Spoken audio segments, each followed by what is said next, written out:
Hello everyone, welcome to my channel के आइल्स।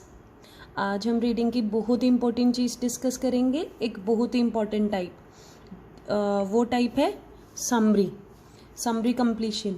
काफ़ी सारे स्टूडेंट्स को ये प्रॉब्लम आती है कि समरी कंप्लीशन में, है ना। तो समरी कंप्लीशन के कुछ टिप्स मैंने पहले भी शेयर की थी, है ना, ब्लैंक्स को लेकर शेयर की थी। आज हम दोबारा से फिर से वही डिस्कस करेंगे, लेकिन है ना डिफरेंट वे। ठीक है। सो समरी कंप्लीशन के लिए बेसिकली सबसे इम्पोर्टेंट स्ट्रेटेजी क्या होती है कि आपको स्टार्टिंग से लेकर फुल लाइन रीड आउट करनी होती है। ये नहीं है कि जैसे ब्लैंक्स यहाँ पे है तो आप सिंपल आगे वाला डेटा पढ़ दोगे। Simple you have to read out the full line, जिसकी वजह से आपको क्या है, लोकेशन अच्छे से मिल जाए और जो आपका कीवर्ड है वो आप अच्छे से पिक कर पाओ और आपकी लोकेशन जो है आंसर के अंदर वो बिल्कुल भी गलत ना हो। सो इसलिए आपको वो चीज़ बहुत अच्छे से करनी होती है। ठीक है। सो सबसे पहले आपको स्कैनिंग और स्किमिंग जो हमारी इंपॉर्टेंट स्ट्रेटेजी होती है वो आपको अच्छे से करनी आनी चाहिए। मतलब सबसे पहले समरी कंप्लीशन के अंदर आपको लोकेशन पता होनी चाहिए कि हमें लोकेशन कैसे फाइंड आउट करनी है, राइट। सो हमारे पास 37 to 40 क्वेश्चन हैं समरी कंप्लीशन के लिए, है ना। तो सबसे पहले लोकेशन देखते हैं, हम लोकेशन कैसे फाइंड आउट करेंगे। सो सबसे पहले ही as you can look in the paragraph, जब आपको ये वाला जो कीवर्ड है ये क्वाइट इम्पॉर्टेंट कीवर्ड है, ये एक डिसीज़ का नेम दिया हुआ है। सो बट ऑब्वियस ये पैराग्राफ के अंदर हर जगह तो नहीं होगा, है ना। सो बेसिकली ये हमारा कीवर्ड है जिसको हम स्कैन करेंगे पैराग्राफ के अंदर और ये लोकेशन हमें इजीली जल्दी से मिल जाएगी। ठीक है। वो क्या कह रहा है, is a disease caused by the parasite which is spread by an insect called the, मतलब ये वाली डिसीज एक पैरासाइट कॉज करता है ना, और वो स्प्रेड करता है एक इंसेक्ट जिसको क्या बोला जाता है, मतलब यहाँ पर कोई भी इंसेक्ट का नेम आएगा बेसिकली। सो यहाँ पर आपको इंसेक्ट का नेम मेंशन करना है। So let's scan in the paragraph, है ना। तो स्कैन करते हैं। सो अगर हमारा पैराग्राफ देखें तो ये हमारा पैराग्राफ है, स्टार्टिंग है यहाँ से पैराग्राफ की। सो जब हम स्कैन करते हैं तो हमें ये जो डिसीज़ का नेम है, we got here, this is the name of the disease here, है ना। तो हम यहीं से पढ़ना शुरू कर देंगे कि ये वाली जो डिसीज़ है ये कौन सा इंसेक्ट है जो स्प्रेड करता है।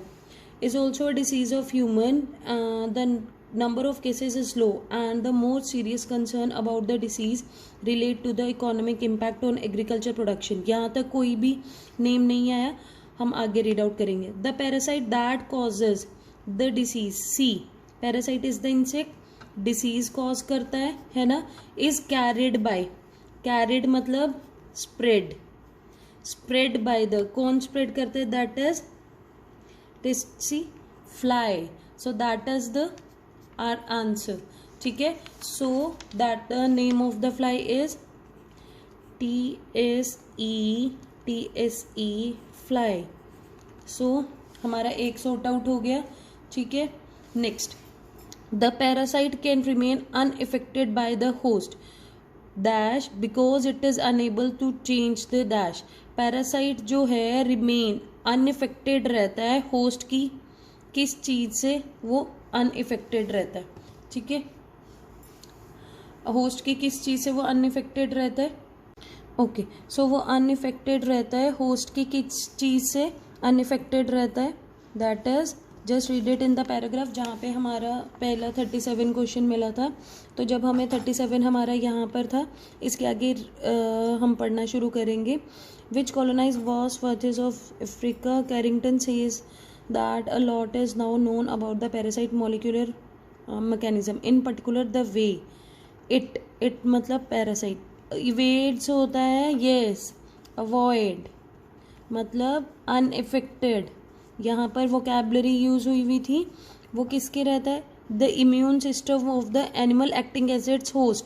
ये देखो होस्ट हमारा कीवर्ड था, अनइफेक्टेड रह गया, वो होस्ट के किस चीज़ से unaffected, that is immune system से अनइफेक्टेड रहता है ना। Parasite can remain unaffected by the host immune system. ठीक है जी। सो हमारा ये वाला भी हो गया। Next, because it is able to. अब इसका रीज़न दिया हुआ है क्योंकि ये एबल होता है चेंज करने के लिए dash on it's outer covering. Outer covering के ऊपर क्या चीज़ होती है जिसको ये चेंज कर सकता है। So just read out the paragraph. अब आगे, by altering, altering is what, change. Change किसको चेंज करता है, प्रोटीन, प्रोटीन को चेंज करता है इन इट्स कोट, कोट मतलब आउटर कवरिंग है ना, तो किसको चेंज कर सकता है, प्रोटीन्स को। So are next answer will be proteins, right. फिर वो क्या कह रहा है, okay, it is uncommon among humans but has been found to effect most dash in Ghana. ये अनकॉमन है मतलब क्वाइट अनपॉपुलर है, रेयर है ना ह्यूमंस के अंदर, but has been found to effect most, किसको इफेक्ट मोस्टली करता है ये, वो भी गाना के अंदर किस चीज़ को मोस्टली इफेक्ट करता है। So let's read out. हम आगे, अब हमारा कीवर्ड है गाना, हम वहाँ पर देखेंगे, रेस्ट हम डेटा नहीं पढ़ेंगे, ठीक है। तो गाना हमारा कीवर्ड ये रहा। सो अब आगे हम 2 लाइन्स ऊपर पढ़ना शुरू करेंगे। Okay, so you realise that there is almost nothing known about the dynamics of an infection, even whether an infection acquired at an early age persists for its lifetime, he says.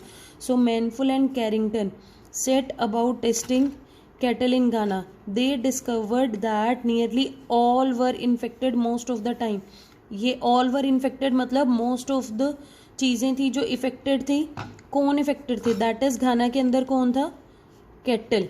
सो कौन था घाना के अंदर जो mostly affected थे, cattle. सो हमारा answer क्या आएगा, cattle, ठीक है। तो यही तरीका होता है आंसर फाइंड आउट करने का। इसके लिए आपको सबसे पहले क्वेश्चन को बहुत अच्छे से अंडरस्टैंड करना पड़ता है, then you have to move the paragraph. और जनरली जो हमारी समरी होती है वो सीक्वेंस के अंदर होती है। सो बेसिकली आपको इस चीज़ का बहुत अच्छे से ध्यान रखना है, right. Hope you like my video, don't forget to share and subscribe my channel. Thank you.